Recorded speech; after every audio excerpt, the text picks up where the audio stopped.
নমস্কার, আমি মানিক ফকির, দামাল বাংলার অন্যতম একজন।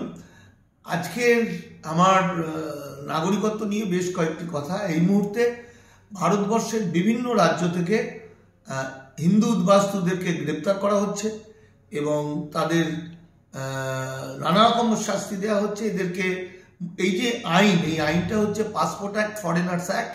ফরেনার্স অ্যাক্টের 14 ধারা। এর আইনটা আপনারা জানেন, এর 3 বছর 2 বছর অথবা 3 বছর জেল খাটার পর এদেরকে, এই মানুষগুলোকে পুশ ব্যাক করবে, কিন্তু এর জমি জায়গার সমস্তটাই ভারত সরকারের হয়ে যাবে। আজকের যেটা বলার বিষয় সেটা হচ্ছে যে গত কয়েক বছর ধরে আমরা বারবার বলেছিলাম, অনেকে মনে করেছিল আতঙ্কিত করার জন্য নয়, যাতে মানুষ একত্রিত হয়ে লড়াই করে।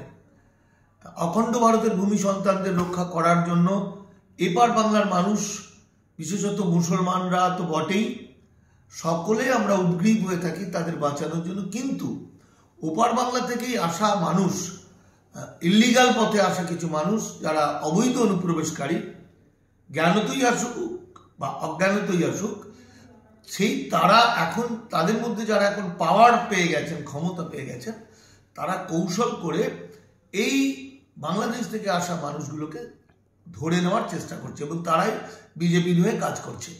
এই মানুষগুলোর অনেকেই জানেন না এই এনআরসি বা এই নাগরিকত্বের ভিত্তিবর্ষ কোনটা, কোন সময় এলে নাগরিক পাওয়া যায়। 48 সালের 19 জুলাইয়ের পর থেকে যারা এসে সিটিজেনশিপ সার্টিফিকেট পেয়েছিলেন, অথবা 1950 সালের পরে যারা এসে সিটিজেনশিপ সার্টিফিকেট নিয়েছিলেন, তারা ভারতবর্ষের নাগরিক।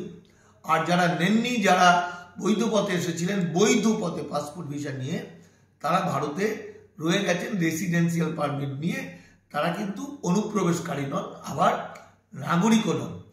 ঘটনা হচ্ছে, যারা এই কাজটা, এই যে কোটি কোটি মানুষ, কারণ যে মানুষগুলো এসেছিলেন তাদের সন্তান সন্ততি হয়েছে, তাদের বাচ্চা হতে হতে আজকে কোটি কোটি মানুষ হয়ে গেছে। এই মানুষগুলোকে যারা ধরে দিচ্ছে, তারা বেশিরভাগই উদ্বাস্তু, তারা বিজেপির হয়ে এই কাজটা করছে। তার কালকের একটি ঘটনা আমরা দেখলাম, স্বপন মজুমদার, উনি বিজেপির বিধায়ক, উনি বর্ডার দেখতে গেছেন, কাঁটাতারের বেড়া দেখতে গেছেন। ওনার মুখ দিয়ে বাংলাদেশিদের বিরুদ্ধে, অনুপ্রবেশকারীদের বিরুদ্ধে অনেক নোংরা কথা উনি বলেছেন, কিন্তু আমার কাছে ডকুমেন্ট আছে উনি এসছেন 90-এর দশকে, উনি আইনত অবৈধ অনুপ্রবেশকারী। শুধু স্বপন মজুমদারই নয়, এমপি জগন্নাথ সরকার, কবিয়া লসিম সরকার, অম্বিকা রায় এমএলএ, অশোক কীর্তনিয়া এমএলএ, নিশীথ পরামানিক প্রাক্তন মন্ত্রী, এই ধরনের মানুষগুলো, এরা কিন্তু অধীর চৌধুরী, সুজন চক্রবর্তী, এরা সবাই কিন্তু আইনে ফেসে যাবে, এরা অবৈধ অনুপ্রবেশকারী। একটা জিনিস আপনাদের ভাবতে হবে, আমি এই মানুষগুলো, এই যে পাওয়ারফুল মানুষগুলোর বিরুদ্ধে বলছি, আমার বিরুদ্ধে আজকের তারিখ পর্যন্ত কোনো এফআইআর হয়নি বা আমাকে কেউ চ্যালেঞ্জ করেনি, তাহলে বিষয়টা ধরে নেওয়া যায় সত্যি। যদি ওদের কোনো ক্ষমতা থাকে, এই মানুষগুলো আমার এগেনস্টে চ্যালেঞ্জ করুক। আমি বলছি ওরা অনুপ্রবেশকারী, হয়তো আমার ভুল হতে পারে, তাহলে সে ভারত সরকারের কাছে প্রমাণ করুক।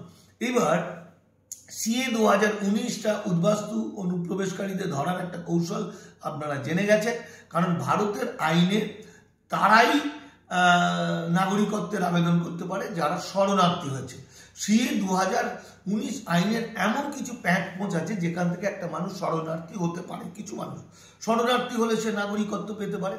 এবার উদাহরণটা দিই, আমার বন্ধু, আপনারা জানেন সন্তোষ অধিকারী, কারণ আমি তার নামটা বলতে চাইতাম না, তিনি আমাকে বারবার নামটা বলতে বলেছেন বলে বলছি। তিনি 1964 সালে ভারতবর্ষে এসেছিলেন হজরত বাল দাঙ্গার সময়। 1964 সালে মাইগ্রেশন নিয়ে এসেছিলেন। আসার পর 1976 সালে তিনি সিটিজেনশিপ সার্টিফিকেট পেয়েছেন, কিন্তু তারপরে তিনি অনুভব করেছিলেন এই সার্টিফিকেটগুলোর কোনো মূল্য ভারত সরকারের কাছে নেই, কারণ আরআরওতে বা ফরেন রেজিস্ট্রেশন অফিসে সেটার নাম নেই, রেজিস্ট্রিকৃত নয়।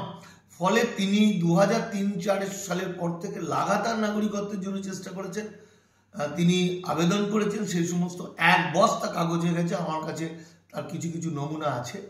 এবং তিনি তার বাড়িতে পুলিশ ডিপার্টমেন্ট, পরীক্ষা নিরীক্ষা করার পর, জেরা করার পর তাকে রেসিডেন্সিয়াল পারমিট দিয়েছিল, এবং এই রেসিডেন্সিয়াল পারমিট নিয়ে তিনি কিন্তু ভারতবর্ষ রয়ে গেছেন। 2019 সালে ভারত সরকার, তিনি যখন দেখেন যে হয়েছে কিনা, তিনি যখন দেখেন যে ইন্টারনেটে তার নামটা কি, স্ট্যাটাসটা কি, তখন তিনি দেখতে পান সেখানে বাংলাদেশি ন্যাশনাল বলা হয়েছে তাকে। তিনি একটু চিন্তিত ছিলেন। গতকালকে তিনি পাঠিয়েছেন যে তিনি সিএ 2019-এ আবেদন করেছেন এবং তার রিসিপ্ট কপিটাও আমাকে পাঠিয়েছেন। রুল 2009 ন্যাচারালাইজেশন পদ্ধতিতে যাতে নাগরিকত্ব পায়। এখানেই বিষয়টা হলো, আমরা যারা সিএ এর বিরুদ্ধে বলছি, হঠাৎ করে তারা প্রশংসা করছে কেন সন্তোষদাকে? এই কারণেই তারাকে বলে নেওয়া দরকার, সন্তোষবাবুর ছেলেমেয়েরা কিন্তু ভারতবর্ষে অবৈধ অনুপ্রবেশকারী নয়। তারা দুজন ডাক্তার, কিন্তু তারা তখনই তাদের জন্ম হয়েছে যখন তার বাবা বৈধ বিদেশি ছিলেন, বৈধ বিদেশি। আর যারা বৈধ বিদেশি নয়, তাদের ছেলেমেয়েরাও অবৈধ অনুপ্রবেশকারী। এখন সন্তোষদা কেন নাগরিকত্বের আবেদন করলেন, তার কারণ ওই ফর্মের মধ্যে লেখা আছে যাদের লং টার্ম ভিসা আছে অথবা যাদের রেসিডেন্সিয়াল পারমিট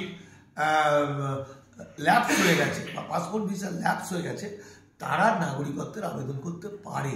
সুতরাং তিনি আবেদন করেছেন এবং তিনি নাগরিকত্ব পাবেন। তাহলে মনে রাখুন, 1964 সালে নাগরিকত্বে মাইগ্রেশন সার্টিফিকেট নিয়ে এসছেন, তারপরে সে লং টার্ম ভিসা পেয়েছে, তারপর ইত্যাদির পরে প্রক্রিয়ার মধ্যে দিয়ে তিনি নাগরিকত্ব পাচ্ছেন।